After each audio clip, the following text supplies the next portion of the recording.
यदि अर्जुन कुमार युधिष्ठिर की ओर से द्वंद्व कर सकता है तो मैं भी कुमार दुर्योधन का प्रतिनिधित्व करूंगा।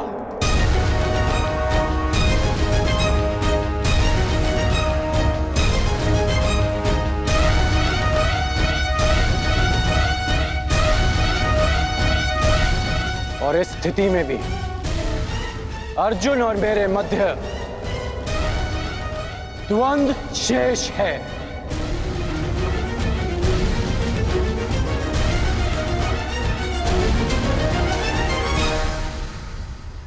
इसे कहते हैं सीधे पांव 12। एक ही पासे में खेल पलट दिया। हाँ? एक ही पासे में।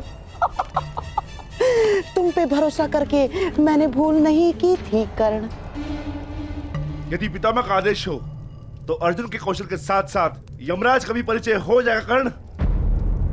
भीम, प्रतीत होता है कि रंगभूमि में मिली हार को अब तक बचा नहीं पाए हो तुम। कहो तो हम भी एक और द्वंद्व कर लें। मेरा भी निवेदन है कि अर्जुन को द्वंद्व की आज्ञा दी जाए पितामह। वाह, क्या कहा? पहली बार भीम ने ऐसा कुछ कहा है जिसके मैं भी पक्ष में हूं। क्यों भ्राता युधिष्ठिर, क्या मत है आपका? द्वंद्व के बुलावे से अर्जुन पीछे नहीं हटेगा, हमें भी स्वीकार है। स्वीकार है।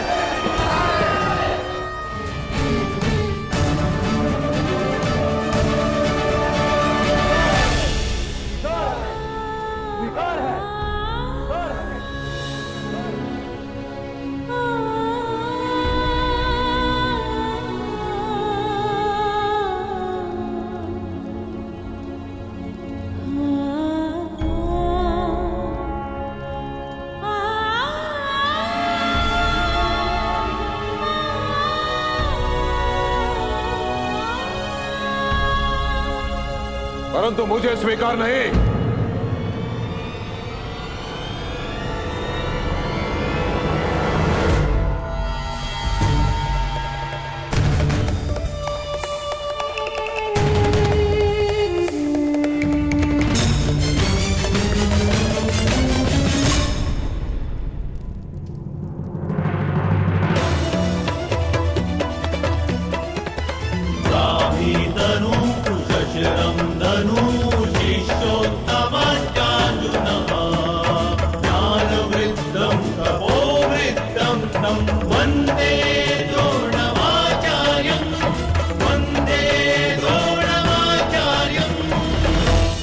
सभा में विलंब से आने के लिए क्षमा प्रार्थी हूं महाराज। मेरे शिष्यों में से सर्वश्रेष्ठ योद्धा कौन होगा, इसका चयन केवल मेरे अधिकार क्षेत्र में आता है महाराज, केवल मेरे।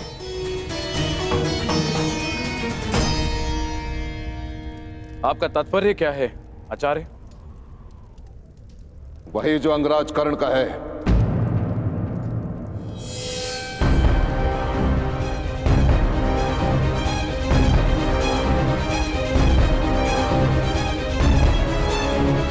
यदि सर्वश्रेष्ठ योद्धा का चयन युद्ध भूमि है तो युद्ध भूमि मैं दूंगा।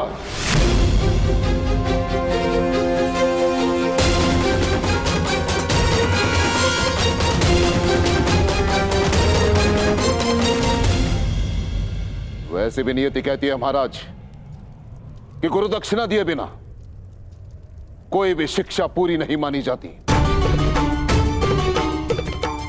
मुझे गुरु दक्षिणा चाहिए, वो भी राजकुमारों से। और जो शिष्य मुझे मेरी गुरु दक्षिणा प्रदान करेगा वो हस्तिनापुर का युवराज होगा।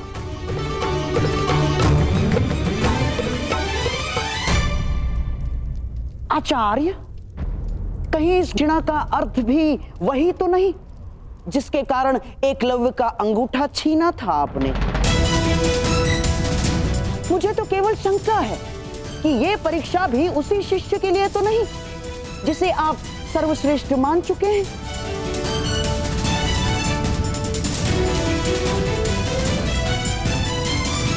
कहिए आचार्य, क्या चाहिए आपको गुरु दक्षिणा में?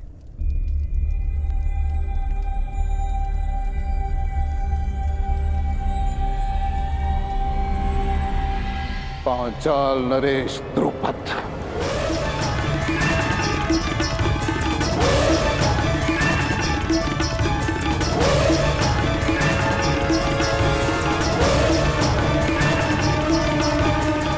मुझे गुरु दक्षिणा में पांचाल नरेश द्रुपद चाहिए महाराज। तो मेरा जो शिष्य द्रुपद को परास्त करके बंदी बनाकर मेरे समक्ष लेकर आएगा, वही विजेता होगा और वही हस्तिनापुर का युवराज।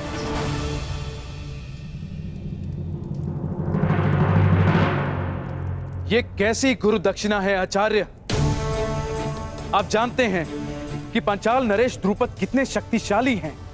उनकी सेना अपराजय है आचार्य। योद्धाओं में वट वृक्ष के समान है वो। तो मेरे शिष्यों को बलपूर्वक उस वृक्ष को उखाड़ कर फेंकना होगा महाराज।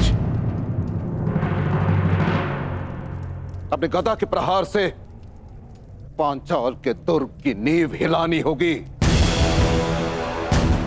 अपने बाणों की वर्षा से पांचाल के आकाश को प्रकाशहीन करना होगा। हस्तिनापुर का युवराज केवल वही हो सकता है महाराज जिसके नाम से शत्रु कांपे, जिसके तेज मात्र से हस्तिनापुर को कोई चुनौती ना दे पाए, केवल वो। मैं अपने पुत्रों को मृत्यु के मुख में नहीं भेज सकता। ईश्वर ने मुझे नेत्र नहीं दिए हैं।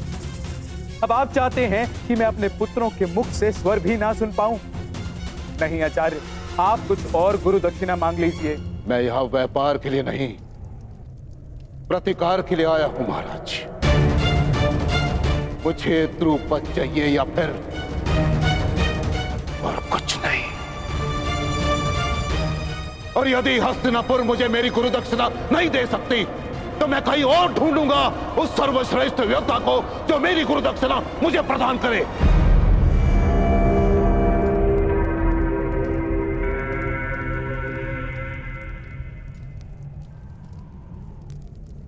ठीक है आचार्य, हस्तिनापुर की सेना आपके लिए द्रुपद को लेकर आएगी।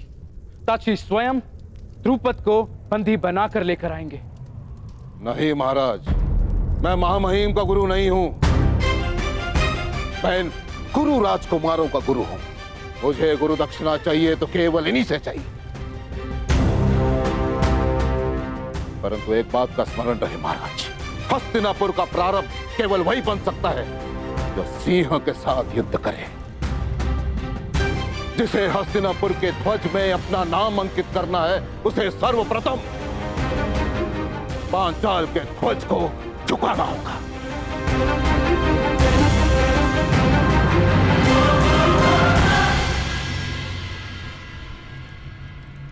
नौकार तलवार बनाता है महाराज, परंतु अपने स्वामी को देने से पूर्व उसकी धार को परखता है। परंतु मैंने उस धार को परखे बिना वो तलवार आपको सौंप दी, परंतु अब परख होगी महाराज।